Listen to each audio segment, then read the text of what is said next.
marami pang damo. Late lang silang naglinis kasi karamihan kasi sa kanila medyo malalayong lugar na nanggalingan pumunta dito. Tinan mo kaano lang, kalilinis lang po nila. Oh.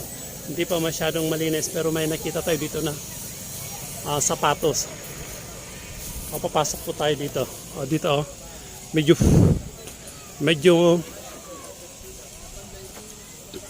maluwang-luwang to. Papasok tayo.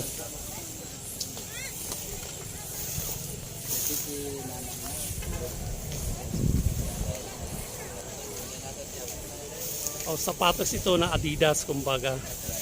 Ang ganda na. Tingnan natin. Sir, pwedeng magtanong, kaano nyo siya? Lola, mga ilang taon na itong nagawa itong nicho na to? May 10 years na? 9 years, gano'n? Wala pa. Ay, meron ng 9 years. So, sarili nyo ba sa ginawa o meron kayong designer na gumawa? May sariling gumawa. So, libre yun. Ano, sir? Sa inyo lang yung materyales. Di ba, sir? Okay, thank you very much. Sir, pangalan po niya? Vlog po ito para ipakita natin sa buong mundo ng Kalinga. Meron tayong ganito na kakaibang nicho. Ano, sir? Thank you very much. At nakita natin ang mga sundalo at mga kapulisan ay nagkalat po dito. Ang dami po nila. Kahit saan, makikita mo sila.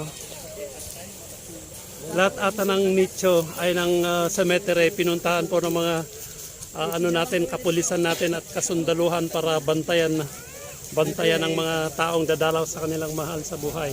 So, papasok po tayo dito. Meron akong nakita dito na ano yan?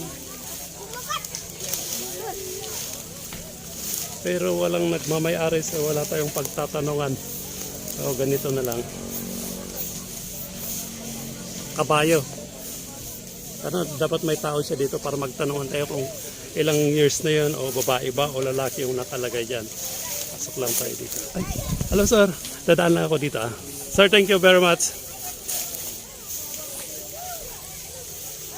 But 98, ano yan, 1998 kaya yung ganun gawa nila na ganito. Meron din silang dito simbahan. Siguro to, Makadyos. Siguro Makadyos yung may-ari dito. Ay, hello ma'am, good morning. Ma'am, kaano niyo to? Ay, ayaw. Kaano niyo to? Wala. Kapitbahay lang. Kapitbahay lang. Tingnan mo, makapitbahay nila silang dumalaw dito sa nicho na maliit na simbahan. Siguro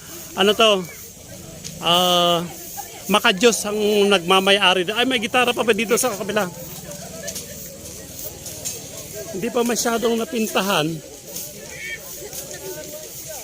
Ayun